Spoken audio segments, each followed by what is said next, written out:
Hello, hello, hello. How y'all doing? Hi CJ, how are you? Not bad, lovely. How are you? Good, and yourself? Aye, not too bad, honey. Getting there, slowly but surely. Been sick as heck this week. Oh, I've been run off my feet. I'm just in that car more times than I'm at home. One Yep. of them weeks now as well. Everything hits you the minute things open, doesn't it? I just think it's when the kids get back to school, it just all the freaking colds and flus and bugs just start kicking your ass. It seems they're bringing in for everything in with them. They can keep it now. I Definitely. don't want to see any more sickness. If I Walking see any germ more, bags no. when they get back to school. How yous doing, everybody? Welcome in. Hey Hey, little Sue, Dempses. Georgette, Hey, Sue. Rocco. We've Dree specialist in mortality. Is that what she's called? Yep, they've all changed their name to Dr. Hey, Tree. Hey, Chaos. Nay, Yeah, fancy. well, hey, Fancy, my darling. Welcome in, everyone. Yeah, I think I threw this live up because I think the clip that we've all seen that Pooh's got up,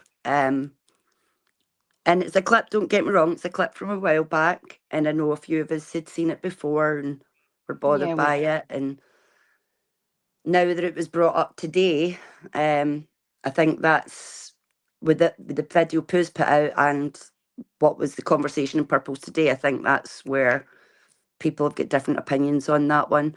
So it kind of wound me up a little bit because You see, it it's. would wind you up and it would wind myself up, Hmm. CJ, because we have very busy households. We've a lot to deal with, and we understand and we live very, very regimental lifestyles at home where it comes to autism. You know, there's a lot of detail that goes into our days where people take for granted, simple getting up, getting dressed, just even showering, getting a child fed that has autism, whether they're Yeah, mild, moderate, or severe, it can be a challenge. It can be a it very really big can. challenge. Hey, Tara.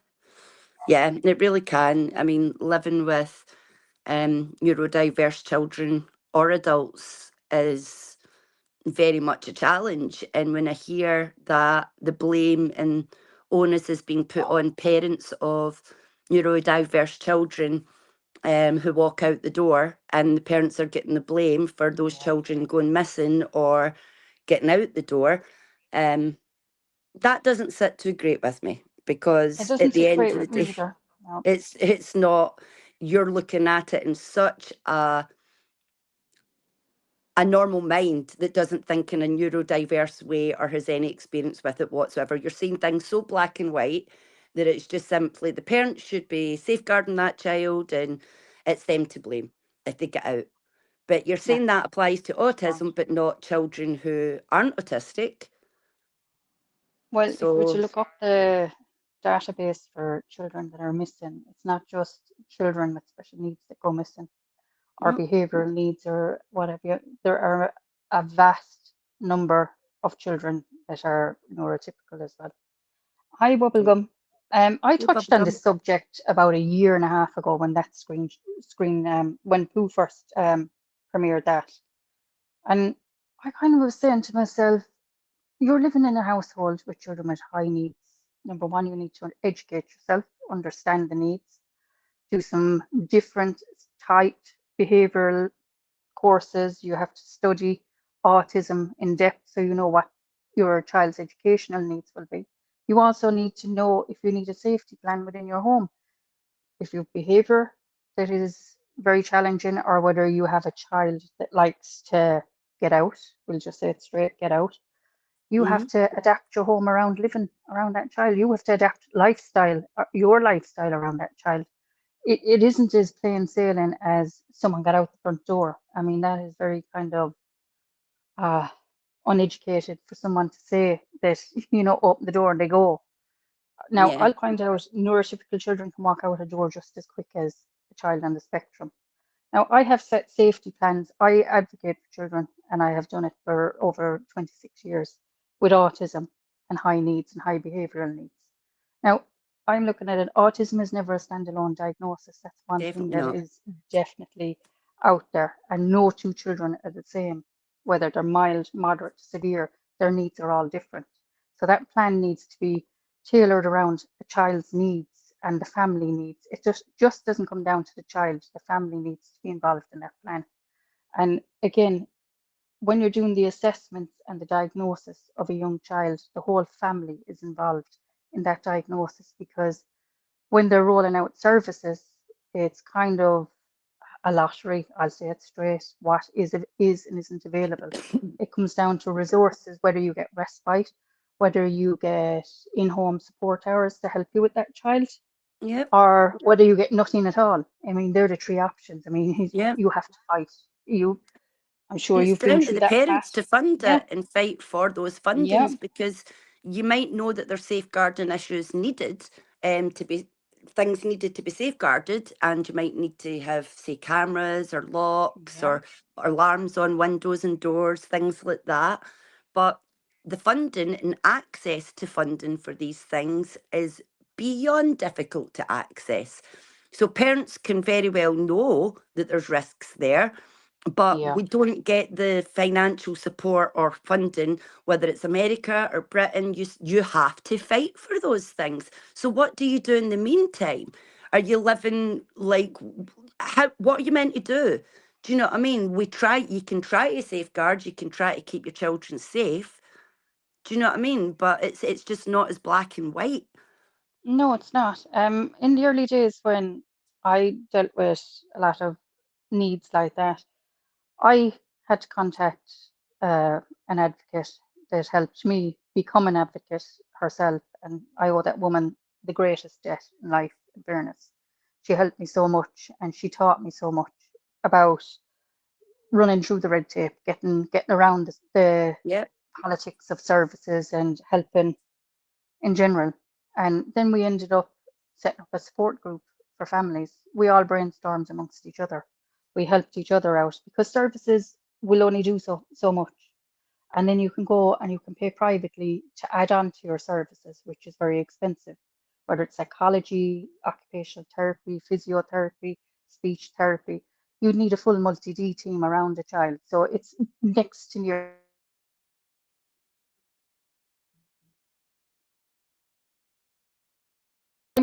When you're looking at the respite side of it, you need a full psychological psychiatry report to even qualify to access for that respite, and it is extremely Yep. hard to get.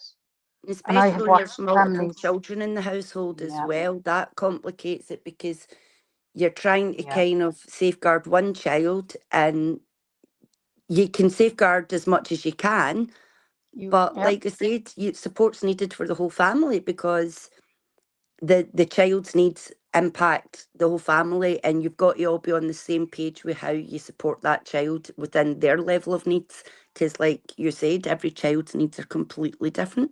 You'll never find one autistic child that's the same as another, not ever. Well, what I experienced when I was working with a lot of families is I worked with one particular family, and this child had to wear a helmet because he was very over sensory. He always hit his head off the wall, Banged so his he head. was injuring. And now, I mean, split himself open injury. So eventually we brainstormed and we said, right, everything, even the walls in the house, was a danger to this child. So everything was stripped out in the bottom half of that house, and there was a soft padding, foam padding, like gymnast mats put Yeah. up, like as if it was wallpaper around, to a level that if he was to bang his head, that he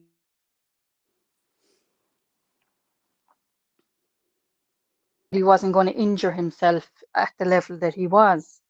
And, people might think that's harsh, but that is actually safeguarding a child with special needs. It is. Another thing that was done was there was gates put on stair rails. There was upstairs, downstairs, like baby gates, but higher.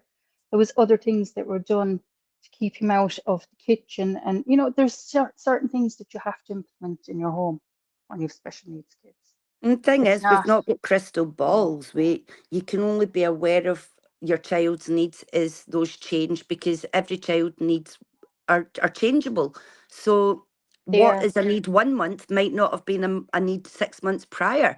So when a need changes or escalates, you're learning as you go. Do you know what I mean? So you can't predict what a risk factor is going to be to what you don't know, because things change so much.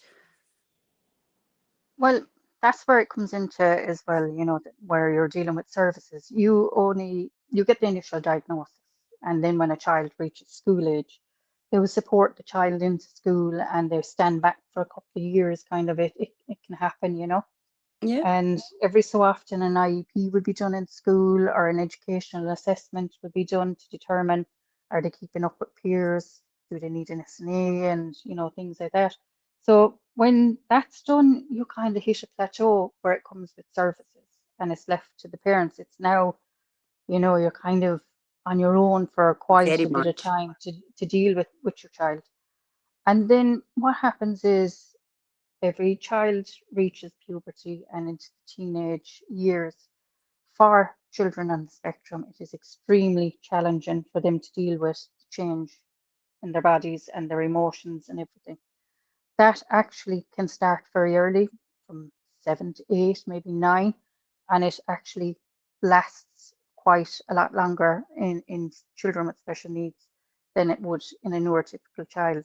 So bearing in mind, that is a vulnerable time in every child's life, puberty. But again, trying to explain that, get the proper education around helping your child through that period of time is extremely challenging. And from my experience dealing with families, a lot of families have to sway towards medication because the Yep. appropriate services aren't there, and a lot of children end up on high doses of Yep. antipsychotic type medication, Yeah. antidepressant type. Now it There's is often helpful, no off yeah, switch. That's the there issue. There's isn't, often yeah. no off switch for children with autism. I mean, I've got two daughters with autism, as you know, and both very, Mhm. very different. And one can't, there's just no off button, like at all. Like without like melatonin, without the ability to kind of like help her sleep, there is physically no off button. She would just be up all the time, I have you a know? lady like that, and again, melatonin was no help. And it was a matter of when she turned 18, they turned on and said to me, oh, we can give her a sleeping tablet. And I said, right, you'll give her one of them. She doesn't need that. I said, she needs to regulate herself. So we went back and we done a sensory diet, and we looked at, it's not dietary through food, it's dietary through her senses, like taste, Yeah. touch, noise, and all the rest. So it was about bringing her down and letting her find her level of relaxation in a different manner towards a neurotypical child. It was just, there's such a learning curve with autism. I mean, when you're dealing with one child, you're dealing with different developmental stages.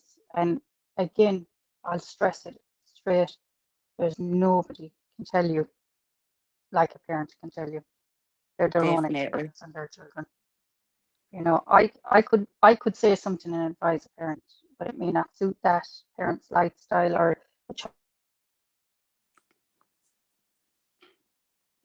There's only so much a parent can help another parent. But again, I look at, you know, the safety side of it is the biggest side that is lacking with services, that there isn't enough done Yeah. to support families in around that. To me, I think, when they know and they evaluate children as high needs, that they're more the moderate to severe, some are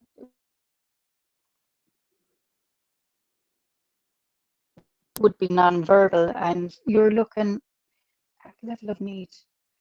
If you were putting a child into a special needs school, I said this to you earlier, they would have an SNA teacher, small class ratio of 6. They would have an escort on a bus to get there. Parents don't have that at home. Yeah. Respite is the same. There could be 2 workers, 3 workers to 1 child. Parents don't have that. Yeah. And that's And why I've I got take, that with my youngest. My youngest is in a special needs school. Mhm. She gets supported and guided there and back to teach her some independence. It would be easy for us to drive her, but that's not teaching her how to No. have some level of autonomy and independence. So she gets the bus with her friends, and she gets there safely. And yeah, you're right. I mean, it's smaller classroom settings, there's more teachers, but then when we go home, I think a lot of people think that it's okay, they've been at school all day, so we've got the easy part. No, when our kids No. come home from school, they've spent literally all day giving up energy to mask their way through school. So when they come home, the mask comes off, and it's us that deal with the fallout. Do you know what I mean? Their energy being drained, them playing up, them becoming reactive, them having a sensory overload and a meltdown. That's what we get. Yeah. And you see, this is where it's the hot air balloon effect. I mean, they're pumping full of air all day in school, and you get that when you come home. And that's where the most challenge is, the first It 3 to is 4 hours. And then you can actually deal with a child that will actually shut down then as well.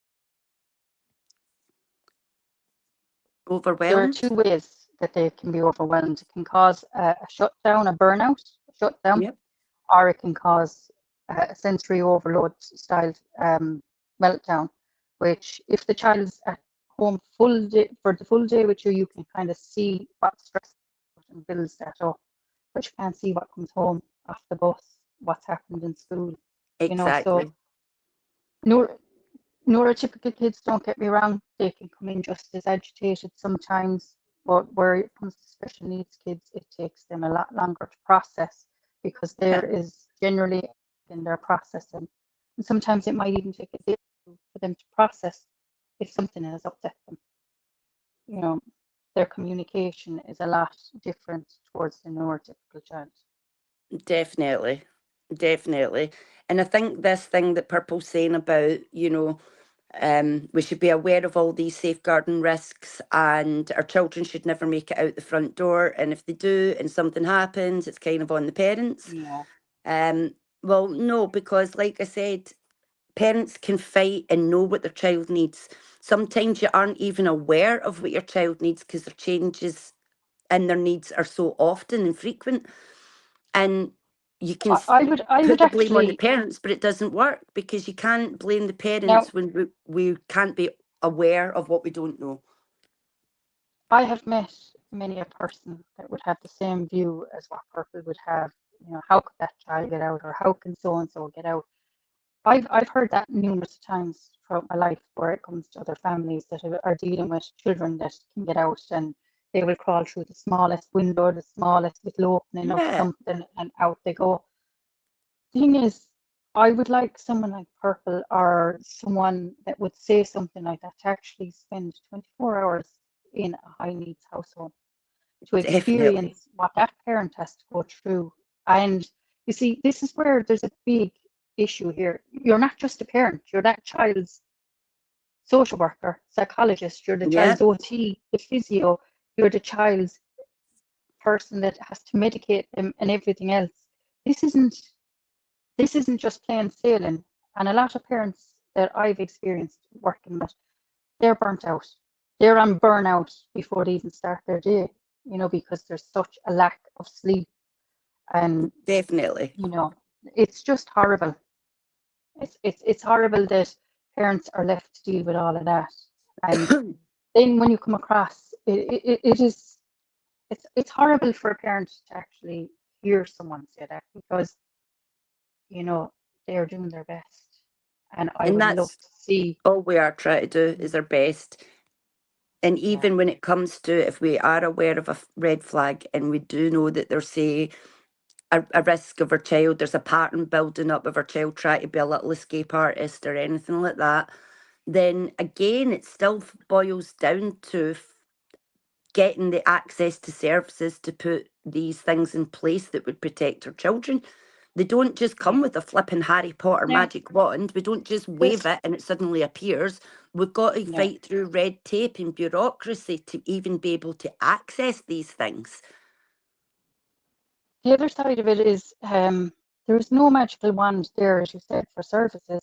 But even if you get the funding package for a service, it's a postcode lottery. You may not have that service available in your county, where it Yep. comes to respite or where it comes to support services that are offered in different counties. I mean, you don't want your young person, if they're very young, traveling, we'll say, like, up to the next town. Like if you're in Limerick, you don't want them in Galway, or you don't want them, Yeah. 5, 6 hours away from you. I'm just saying, in general, you wouldn't want that. You'd want them No. to be close, so if there's an emergency, you can get to them. That doesn't turn off if your child goes into respite. It doesn't turn off if your child is out with a day service or anything like that. You still need to know that you can get fast access to that young person. Definitely. And Pooh says the thing is, children that have autism run off too, obviously. Is it those parents' fault too? It's not just autistic children. Exactly. You can't blame a parent whether your No, child's neurotypical or neurodiverse. There is no blame on the parents. there's You no know what I'm blame on saying? the parents. Yeah. Children are children, and we can lock our house up like Fort Knox. Do you know what I mean? A child will find a way if they're going to find a way.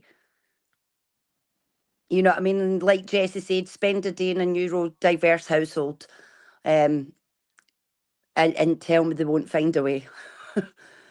Oh, they find a way, trust me. I've had someone climb up into an attic one day and put the little piece back down and fall asleep on that. And everyone Yeah. thought that little person had run out the door. And again, panic mode was there because the person was nonverbal at the time. And by Christ, the alarm, the fear, your brain is in overload. You're not functioning yourself when you have to deal with that kind of it's traumatic to the parent, It is. to have someone get out that door, or if they are hiding in a very small space in the house or something. It's very hard. Pooh, I completely agree. You can't blame one parent, you have to blame them all, because it doesn't matter whether your child's neurotypical nor neurodiverse.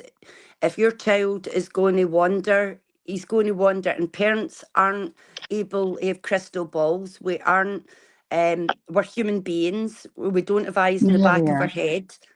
Our attention gets split different ways at different times. And do you know what? We live in a twisted world. We do. We live in a damn twisted world where there's sick people out there that will take advantage of those situations. Do you know what I mean? But you cannot blame the parents for something that they didn't do on purpose. Do you know what I mean? Well, for any child that gets out that door, whether they're neurotypical or whether they're special needs, because this is not just tailored to children with autism getting out that door either.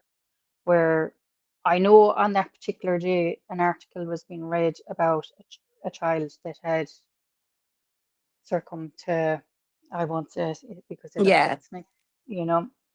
I yeah. do understand a lot of people read a lot of articles, but they should actually have the understanding that this is nobody's fault.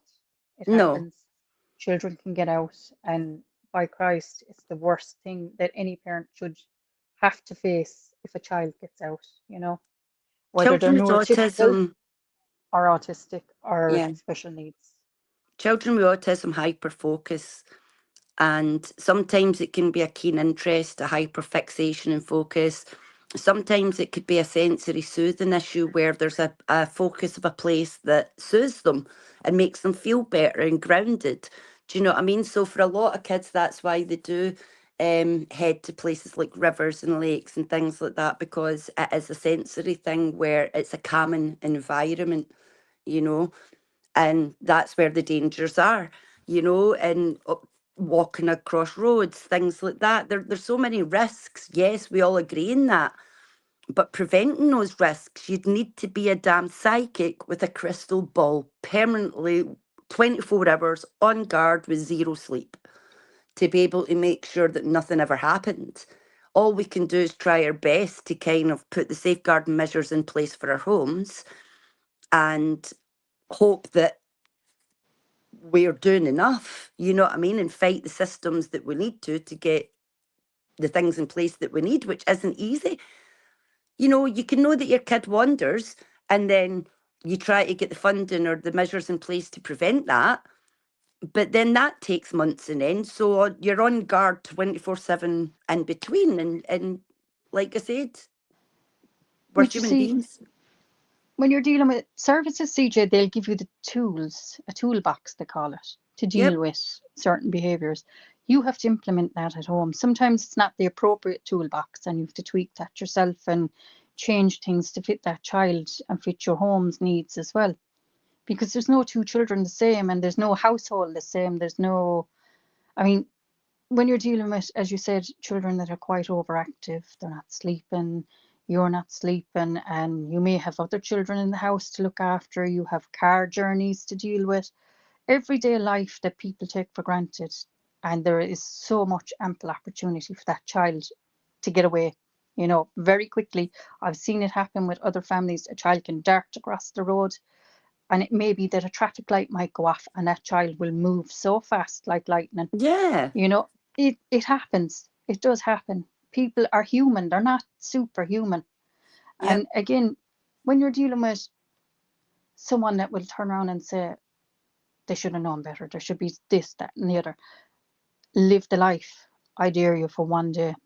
Yep. Any Try it. anyone that has that arrogant attitude or tone towards a parent that is dealing with that level of need should see how they figure out. Yeah. You know, And simple like I things like said, I going. think it applies to families who their child isn't autistic. Do you know what I mean? It's at the Of end of the course it day, when a does. child goes missing, you cannot blame the parents for that them not seeing, noticing, or being aware. Do you know what I mean? You can No. only be aware of what you know. If you don't know, you don't know. Do you know what I'm saying? And if you are aware of safeguardings and risks like wandering and stuff like that, like I said, you're pissing against the wind to try and get all the frigging implementation in place to get what you need. When you're looking at whether you're living with a high needs household, whether you're living with neurotypical, fully neurotypical, or a mix, or any kind of a household like that, everyone has safeguarding in their home.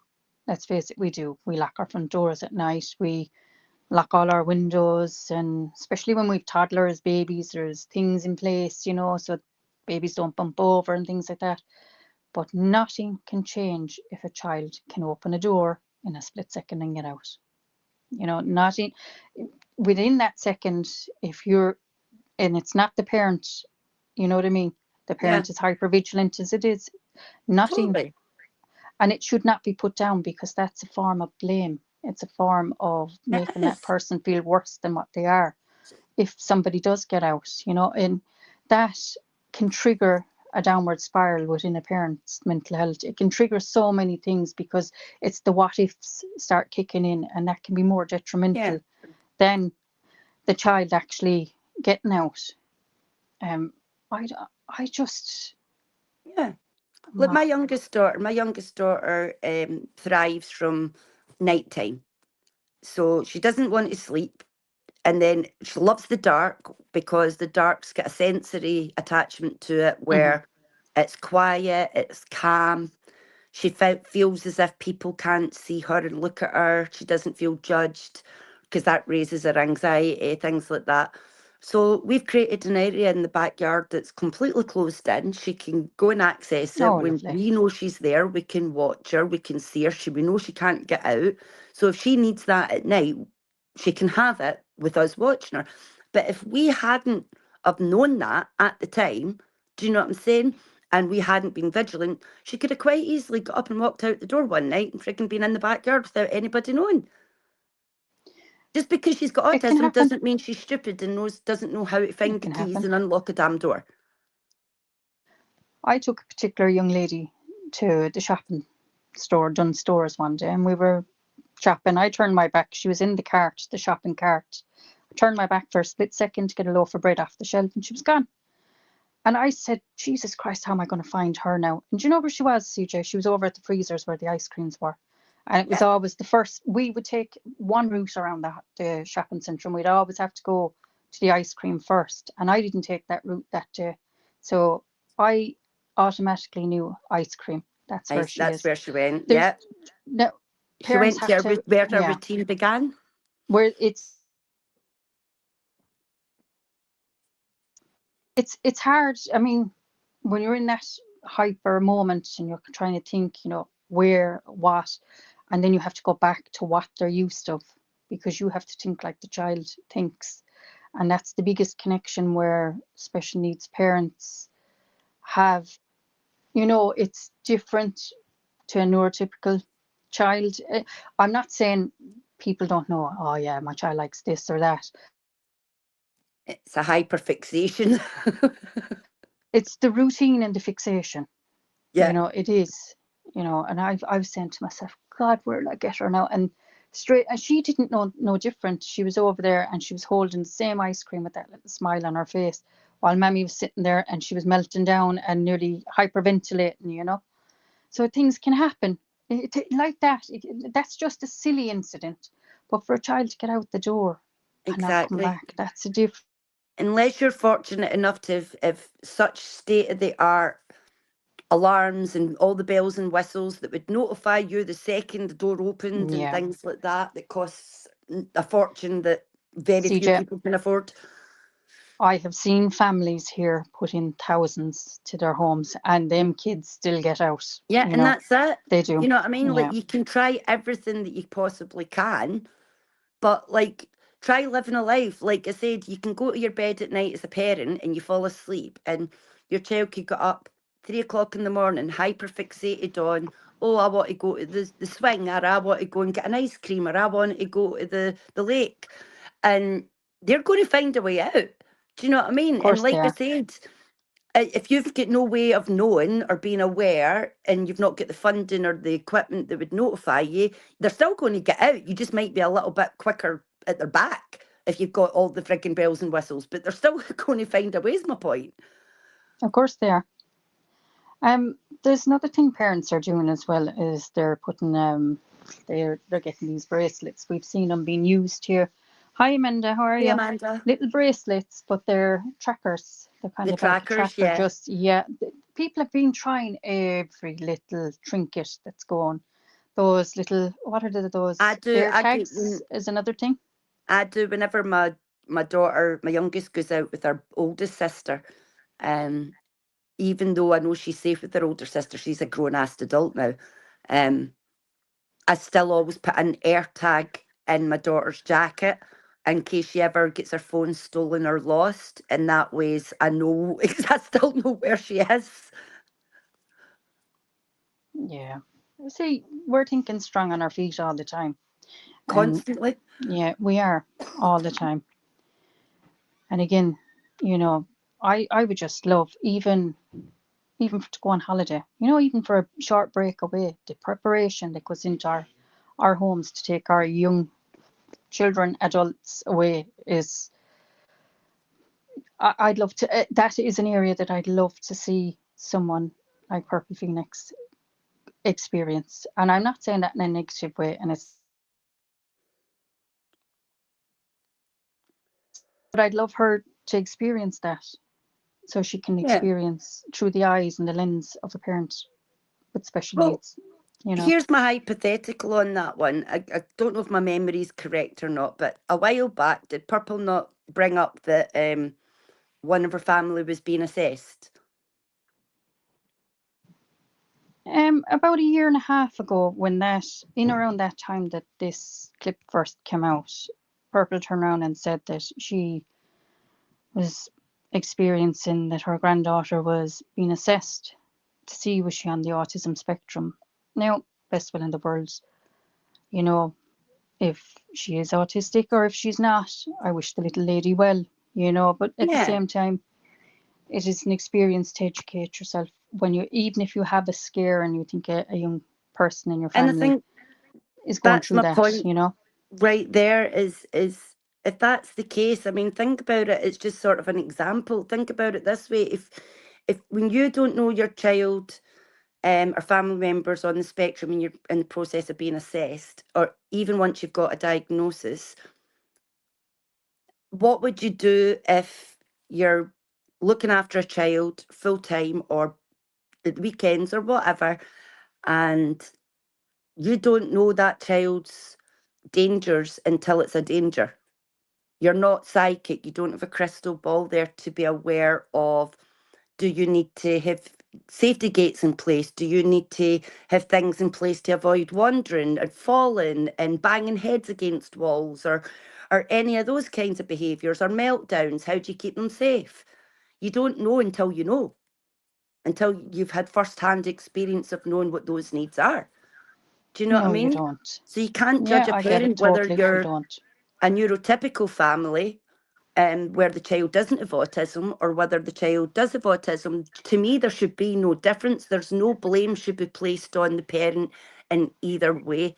You can't say it's the parents with children with autism who are only responsible if their children wander, but children who go wandering who don't have autism, it's not their parents' fault, but it's the parents of children with autism's fault. How does that work? It It's a double doesn't work. standard. It's a It complete doesn't work. double standard. It doesn't work. Everyone is human. You can't pit one. You can't pit neurodiversity off of No. special needs. You just can't. And one parent, left or right, whether they're a family with special needs in a house or whether they're not a family with special needs in a house, they're human. We're all trying our It can hardest as happen.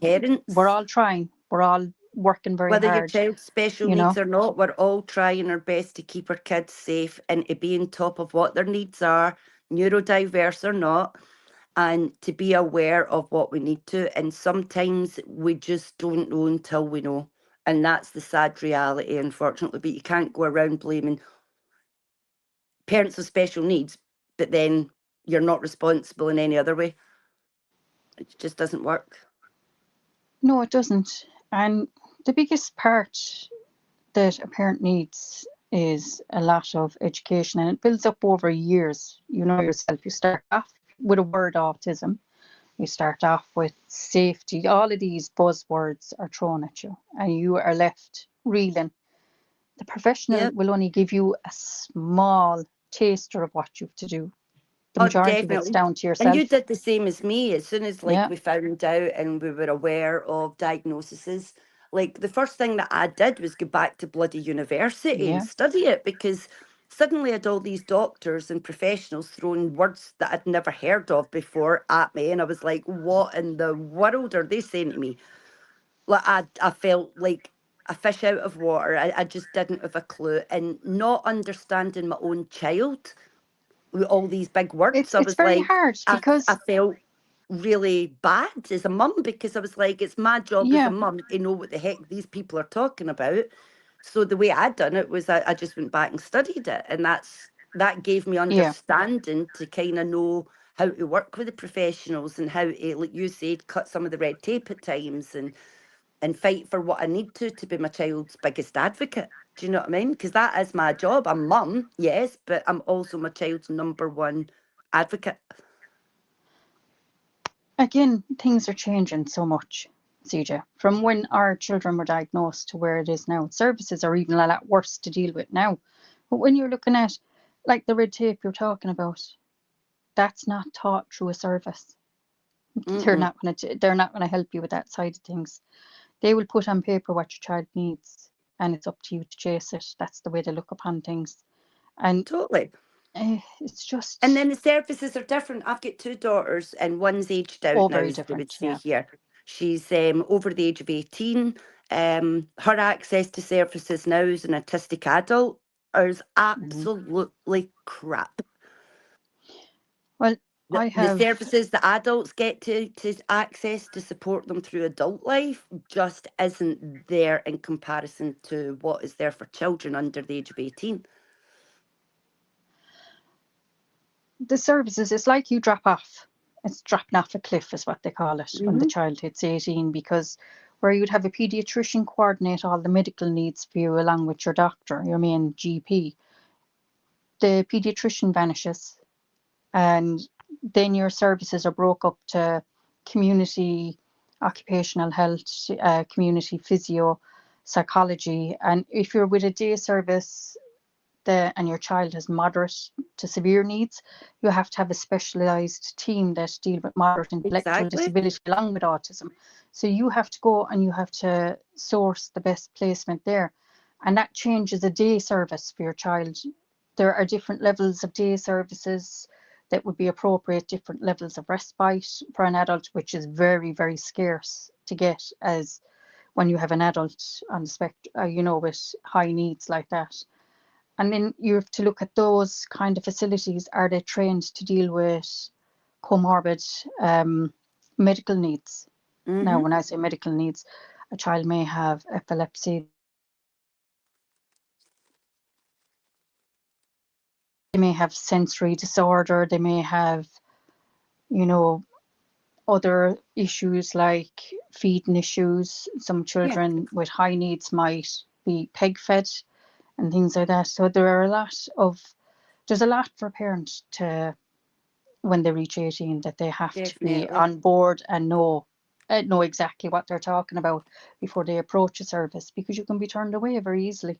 And it's not like we keep saying one size doesn't fit all, but with adults with autism, when once they've aged out, they're often referred to normal mental health services to support That's them with another their mental health, situation. Yeah. which doesn't fit Yeah. them because they're referred for in the UK. I don't know about America, but in the Very UK, same.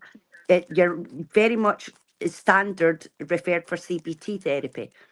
Now, for an autistic mind, CBT is CBT no good. therapy doesn't work. They No. can't process what you're expecting of them through CBT therapy.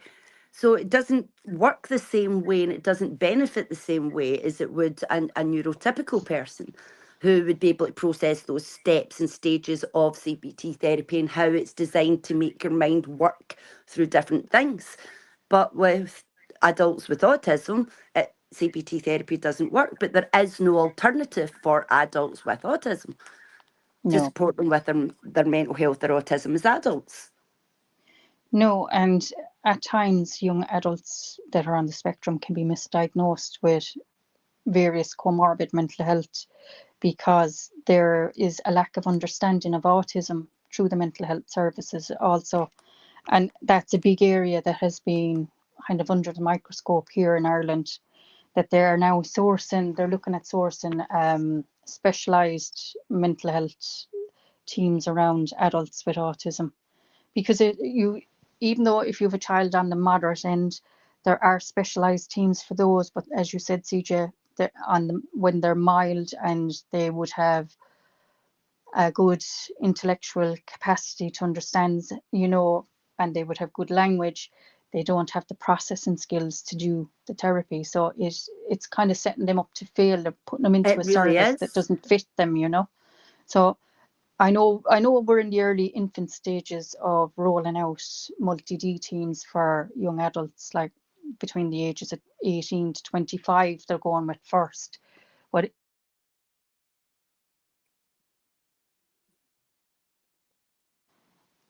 again, I would love someone that is curious or someone that throws out a little comment here and there. I'd love them to sit in these assessments because they're brain draining. They take the Yep. life and soul out of you, even though you're preparing to help your young person.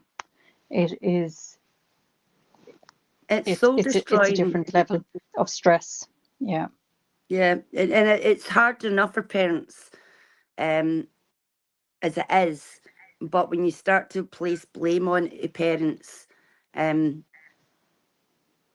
because their children have special needs and they could be at risk of these things, and if they do and they are at risk or get out the house, it's their fault. Well, I'm sorry, that doesn't, let's say, that doesn't wash, because there's so many scenarios, whether your child's got autism or not, that your child, with a blink of an eye, They can be gone. like I Yeah, say, they could be straight. gone. And we've all seen it. How many of us have had an experience, like you said, at the grocery store when our kids have been young, and we've had that gut wrenching feeling because we've turned our back for 2 seconds and suddenly they're out of sight, and we feel sick to our frigging gut.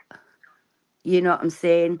And we've all felt that probably in some shape or form, and you Of can't course, blame a yeah. parent for having a blink of an eye moment when their child, neurotypical or neurodiverse, has found a way to slip away from their parent or out the door or whatever. No matter what safeguarding measures you put in place, whether your child's autistic or not, it makes no difference, because it can happen at any point and at any time with any kind of child. Yeah, Amanda, in the 70s, it was very different. Autism was rarely spoken of. It was termed under a different bracket back then. I won't use that term here because I don't like No, it. I But don't like it either. again, no, children were, it was different back in those days. It was, in the 70s, 80s. It was only in the mid 90s, maybe 96, 98, they looked at autism in a more different.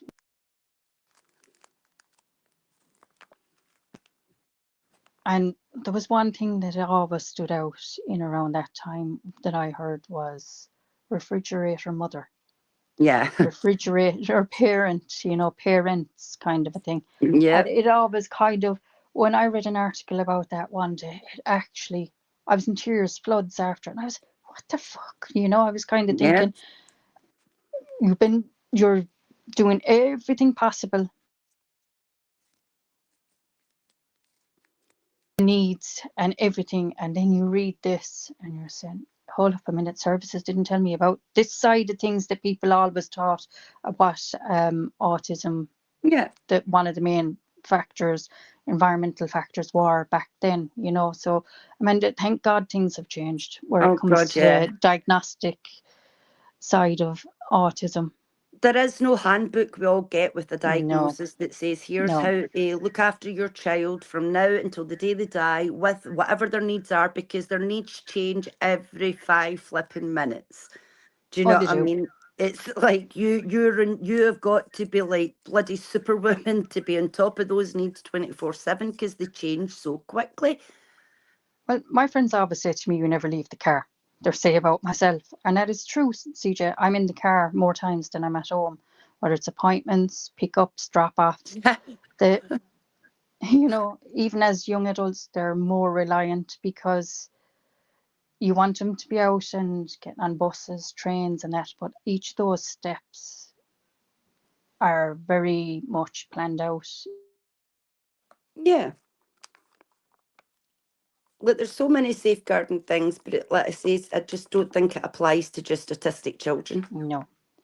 I would leave it there and say that I would like someone that has that opinion to live 24 hours in a high needs home and see will your view change.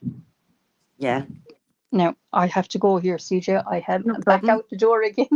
I'm back into No, that you're car again. okay. You're fine. Yeah. We'll be ending it here anyway. No, I'm glad you Um, all joined, and thanks for Thanks for coming joining us in. in with the convo. And Purple, you can take this whatever way. We're not trying to be dickheads over this. It's just simply a bit of information over that experience and how you can't judge one without judging another. You can, and to be All fair, like parents I are said, human. in saying that, I'm not saying anyone deserves the blame, because nobody deserves the blame. And that's what you need to understand. You can't sit there and say parents of autistic children deserve the blame, because we don't. It doesn't matter whether No. your child's autistic or non-autistic. No parent deserves the blame if their child, at the blink of an eye, something happens like that. So we'll end it at that. Thank you all for Thanks a million. joining us. Bye And have a bye. good day, y'all. Catch us all later.